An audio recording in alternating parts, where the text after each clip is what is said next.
Today I'm filming, and never done this before, so bear with me. A Rib-o-lator from www.rib-o-lator.com. It's a rotisserie for the grill, and it's worked real good for me. This is my grill. Let's see, you can see my grill basically. It's just a standard gas grill, 5-burner gas grill, and I put the Rib-o-lator on the opposite side. But the problem I was having was I could not use a wireless thermometer with it. I contacted Bob at Rib-o-lator, and he was a great guy, and he said that there's pictures on the website, and I tried that, and the pictures that he had on the website, he had not tested perfectly, and it was flipping the trays on him, so he suggested this. He sent me a part. Those of you that have the Rib-o-lator, he sent me this part. I'm going to try to show you right here. And I just drilled out the pin right here, and then put this part in and tacked it right here. And it's just a sleeve with a deal there, nut there. And I have a standard little organ wireless thermometer here. And I just used a rubber band. You could probably do something fancy. I think Maverick makes one that screws to the end of it or whatever, but you can probably do something fancy with that, whatever you want to do. But I simply took that and wired it into the end of it, went through that ring, went through the ring of the Rib-o-lator. I used standard office. Let me put this back in here real quick. Let me put this in here.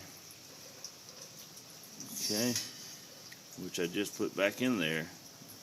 And I use standard office clips to fasten the wire to the rod. As you can see, the wire's fastened to the rod with standard office clips.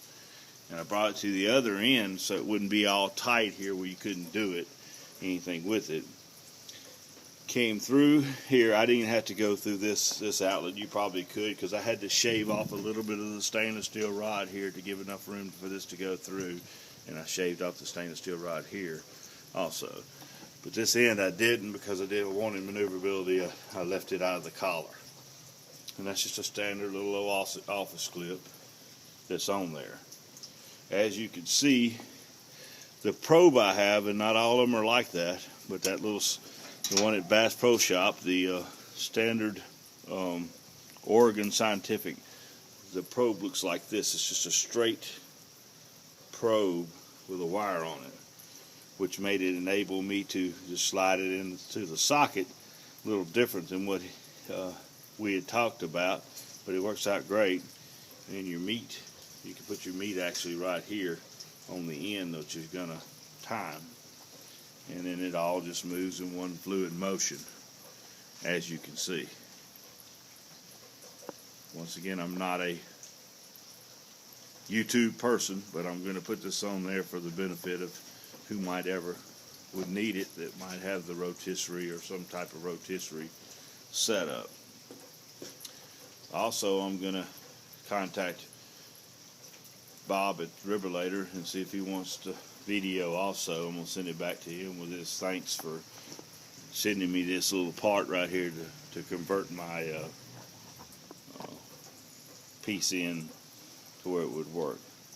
Once I had that, and then I had, like I say, that probe going through there, the wires going across here one more time, just a regular low digital thermometer. It ought to work just fine. I don't see anything twisting up or anything. Everything's pretty smooth. Let me straighten it up. I didn't straighten it up before I started, but like that, it'll just sit there and flop with it back and forth. So, and it's just a regular standard rotisserie that you can get, or you can buy that also at Bob's place at the Rib-o-lator. All right, well, that's it. One more picture of it. Works great, by the way. I suggest it. If somebody wanted a home rotisserie for their house, the Rib-o-lator.com is the way to go. It's fantastic. Everything stays even. There's no cold spots.